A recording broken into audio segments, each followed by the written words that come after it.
Since the late 19th century, Canada has maintained one of the largest immigrant populations in the world.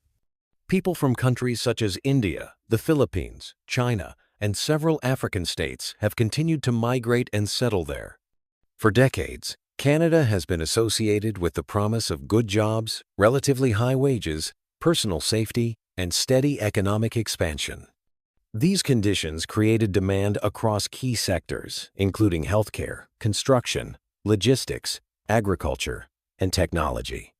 However, in recent years, that confidence has begun to weaken. In this episode, we examine what has changed, what has not, and what you need to understand before deciding whether Canada is the right destination for you. So, what is happening in Canada today? Recent surveys indicate that more than 60% of Canadians now believe immigration levels are too high and are beginning to affect the country's standard of living. Concerns have focused on rising housing costs, increasing pressure on healthcare services, and growing strain on public infrastructure. In major cities such as Toronto and Vancouver, housing shortages have become more visible. Monthly rent for basic accommodation can now exceed $2,000 Canadian dollars, placing significant pressure on both new arrivals and long-term residents. As a result, many Canadians feel that population growth is moving faster than the government's capacity to absorb it effectively. In response, the federal government has begun to adjust its approach. Immigration intake is being slowed and made more selective.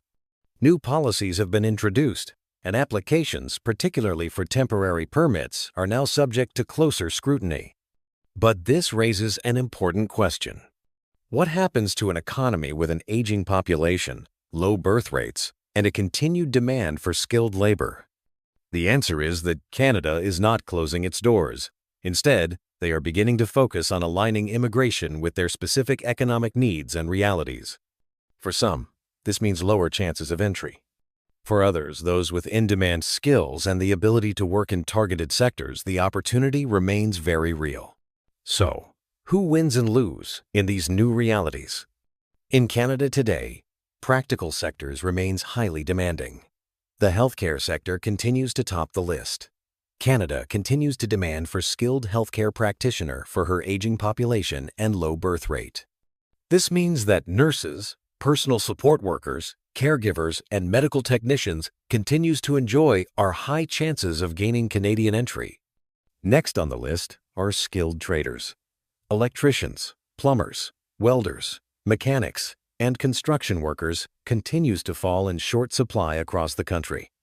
Infrastructure expansion, housing development, and maintenance all depend on these professions, and domestic training has struggled to meet demand. Next, the information and technology sectors.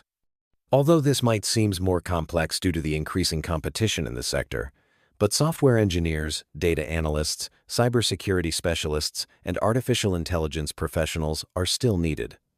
Again, Canada has continued to maintain her francophone mobility policies. This means that French-speaking migrants, particularly those willing to settle outside Quebec, benefit from faster processing and expanded opportunities. So in Canada today, degree is no longer enough or a guarantee. Current immigration policy now clearly favors migrants who can fill labor gaps quickly, integrate into the workforce with relative ease, and reduce long-term pressure on public services. In practical terms, this means workers are being prioritized before dependents, skills before job titles, and economic value before sheer numbers.